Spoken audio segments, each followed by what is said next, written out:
may have missed a paragraph on chapter 18 here or there, so let's pick up and then run right into 19, which may partially be a review.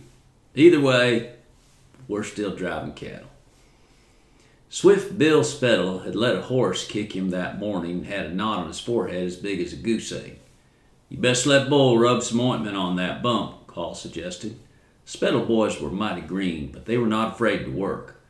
Call got up and went to get his supper. As soon as he left, Augustus stretched his legs and grinned at Jake. "I played a hand with Laura this afternoon," he said. "I believe you made her restless, Jake." "How's that?" "She does seem to be looking forward to San Francisco," Augustus said. Jake felt himself getting more and more peevish. Lorena should have known better than to play cards with Gus or even talk to him, though she could hardly be blamed for listening. It was well known that Gus would talk to a stump if he couldn't find a human. "I doubt she'll want to spend no time in San Antonio," Augustus said. "That's where she was before she came here, and women don't like to go backwards. Most women will never back up an inch their whole lives." "I can't see that it's any of your affair what we do," Jake said. "I guess she'd go to San Antonio if I say to. If she don't, she'll just get left." "Bring her on the drive," Augustus said. "She might like Montana. Or if she gets tired of looking at the ass end of these calves, you could always stop in Denver." It was something, the talent Gus had for saying the very thing that a man might have been half thinking. Jake had more than once considered Denver, regretted more than once that he had to stop there instead of going to Fort Smith. Going along with the drive would be a good enough way to get back to Denver. Of course, that didn't settle the question of Lori exactly. "You know as well as I do, Call would never allow no woman in this camp," he said. It was surprising that Gus would even suggest such a thing. "Call ain't God," Augustus said. "He don't have to get his way every day of the month. If she was my sweetheart, I'd bring her, and if he didn't like it, he could bite himself." "You couldn't afford her, Gus. No better card player than you are," Jake said, standing up. "I believe I'll go to town. I don't feel like bumping around Mexico tonight." Without another word, he got on his horse and he left. Call watched him go and walked back over to Gus. "Do you think he'll come on the drive?" he asked. "Not unless you let him bring his girl," Augustus said. "Why? Is Jake that crazy?" Call asked. "Does he want to bring that girl?" "It never occurred to him, but it has now," Augustus said. "I invited her." Call was impatient to get off, but Gus's remark stopped him. Gus was never one to do the usual, but this was stretching things even for him. "You done what?" "Told him you ought to bring Lori along," Augustus said. "She'd improve the company." "I won't have it," Call said at once. "Goddamn you, you know better than that." "Ain't you late for work?" Augustus asked. "I can't enjoy the night for all this jabbering." Call decided it was some joke. Even Gus wouldn't go this far. "I'm going," he said. "You watch this in." Augustus lay back, his head against the saddle. It was a clear night, the stars just beginning to appear. Needle, Bert, P, Deets, and Dish were waiting to go to Mexico. The rest of the boys were holding the herd. Bull was peeing on the campfire, causing it to sputter. Call turned his horse and rode toward the river. Chapter 19. Newt's mind had begun to dwell on the north for long stretches, particularly at night when he had nothing to do but ride slowly around and around the herd, listening to the small noises the bedded cattle made or the sad singing of the Irishmen. He thought of the north, trying to imagine what it must be like. He'd grown up with the sun shining, with mesquite and chaparral, armadillos and coyotes, Mexicans, and the shallow Rio Grande. Only once had he been to a city, San Antonio. Deets had taken him on one of his banking trips, and Newt had been in a daze from all there was to see. Once, too, he had gone with Deets and P to deliver a small bunch of horses to Matagorda Bay, and he'd seen the great gray ocean. Then, too, he had felt dazed, staring at the world of water. But even the sight of the ocean had not stirred him so much as the thought of the north. All his life he had heard talk of the plains that had no end, and of Indians and buffalo, and all the creatures that lived on them. Mr. Gus had even talked of great bears, so thick that bullets couldn't kill them, and deer-like creatures called elk, twice the size of ordinary deer. Now in only a few days he'd be going north, a prospect so exciting that for hours at a stretch he was taken away from himself into imaginings. He continued to do his work, although his mind wasn't really on it. He could imagine himself and Mouse out in a sea of grass chasing buffalo. He could scare himself to the point where his breath came short just imagining the great thick bears. Before the Irishman had been there a week, he had made friends with Sean O'Brien. At first the conversation was one-sided, for Sean was full of worries and prone to talk in a blue streak. Once he found that Newt would listen and not make fun of him, the talk gushed out, most of it homesick talk.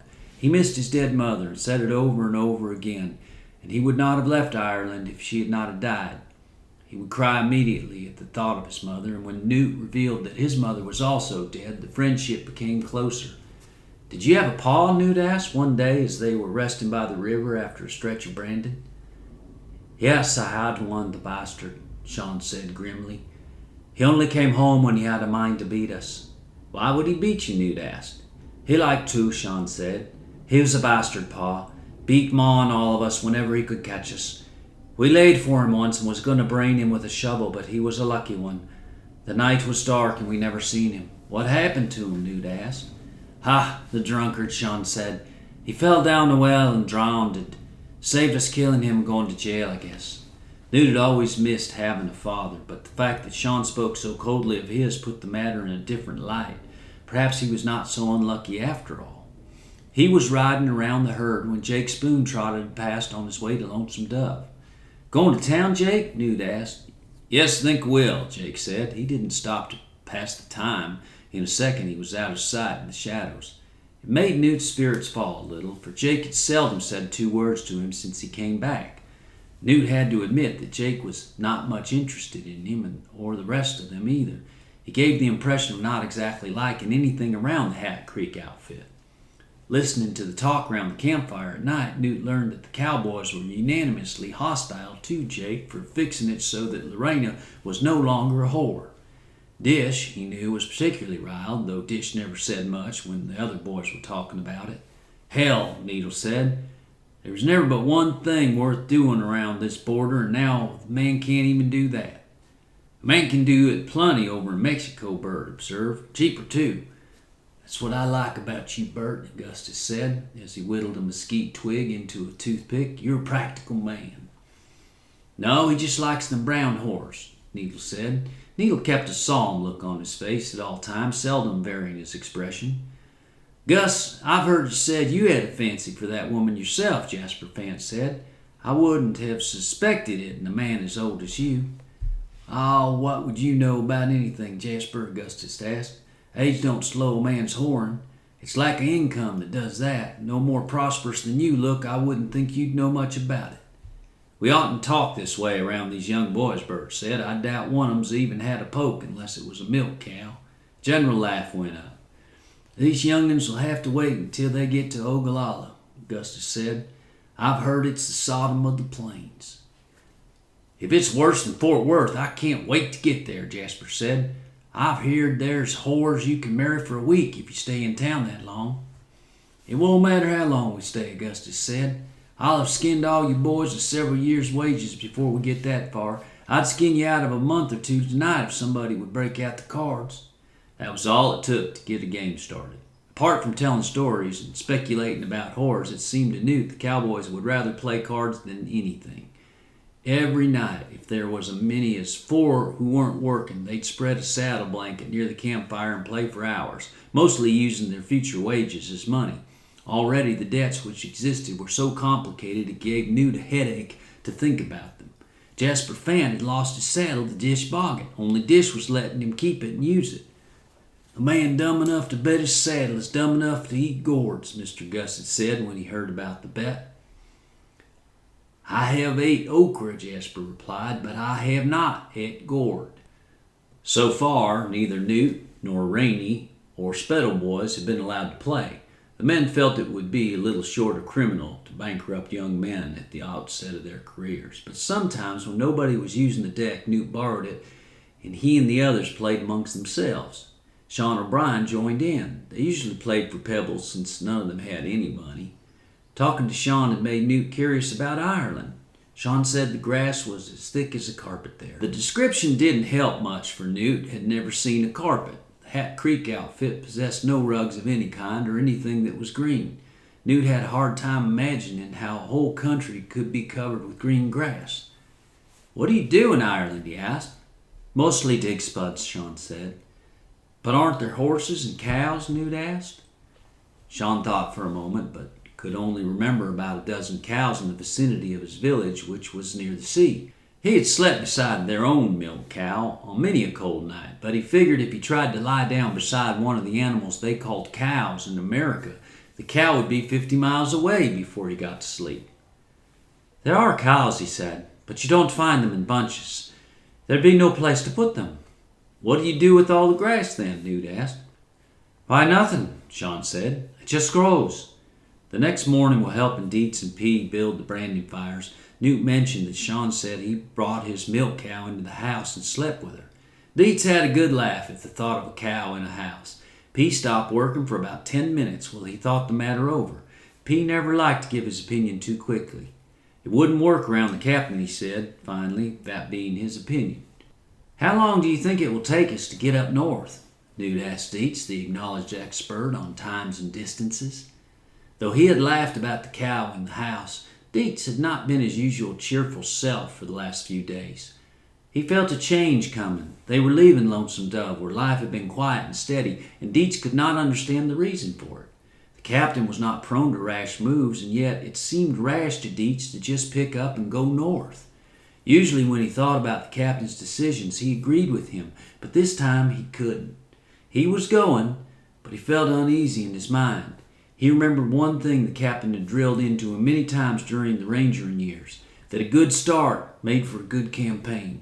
Now it seemed to him the captain had forgotten his own rule. Jake Spoon came home one day, and the next day the captain was ready to go, with a crew that was just a patched-together bunch, a lot of wild cattle and horses, most of which were only half broke. Besides that, it was nearly April, late to be starting out to go so far. He'd been on the plains in summer and seen how quickly the water holes dried up. Deets felt a foreboding, a sense that they were starting on a hard journey to a far place, and now here was the boy too excited about the prospect to keep his mind on the work. "Chop them sticks," Deets said. "Don't be worrying about the time. It'll be fall, I expect, before we get there." Deets watched the boy, hoping he wouldn't chop his foot off cutting the wood. He knew how to handle an axe, but he was forgetful once he got his mind on something. He didn't stop working, he just worked absently, thinking about something else. They were friends, though, he and Newt. The boy was young and had all his hopes, while Deets was older and had fewer. Newt sometimes asked so many questions that Deets had to laugh. He was like a cistern from which questions flowed instead of water. Some Deets answered, some he didn't. He didn't tell Newt all he knew. He didn't tell him that even when life seemed easy, it kept on getting harder. Deets liked his work, liked being part of the outfit and having his name on the sign, yet he often felt sad. His main happiness consisted of sitting with his back against the water tank at night, watching the sky and the changing moon. He had known several men who'd blown their heads off, and he had pondered it much. It seemed to him it was probably because they could not take enough happiness just from the sky and the moon to carry them over the low feelings that came to all men. Those feelings hadn't come to the boy yet. He was a good boy, as gentle as the gray doves that came to peck for gravel on the flats behind the barn. He would try to do any task that was asked of him, and if he worried overmuch, it was that he wasn't good enough at his work to please the captain. But then the whole outfit worried about that. All at least except Mr. Gus. Deets himself had fallen short a few times over the years and felt the captain's displeasure afflict him like a bruise. "I swan," P said. "Jake slipped off again. He sure don't take to branding." "Mr. Jake, he don't take to work," Deets said with a chuckle. "Don't have to be branded." Newt went on chopping wood, little bothered by the fact that Jake had such a bad reputation with the men. They all considered him to be a man who shirked his duties. Mr. Gus worked even less, and nobody seemed to feel that way about him. It was puzzling, and to Newt's mind unfair. Jake had just returned. Once he got rested, perhaps he would be more interested in the work. While he was puzzling about it, he took a bad swing with the axe, and a piece of mesquite he was trying to split flew up, right up, almost hit Deets in the head. It would have, except that Deets had evidently been expecting just such an accident. He quickly ducked. Newt was embarrassed at the moment he had made a slip. His mind had drifted to Lorena. He was wondering what spending a day with her would actually be like. Would they just sit in the saloon playing cards or what? Since he had not spoken to her, it was hard for him to know what the two of them could do for a whole day, but he liked to think about it.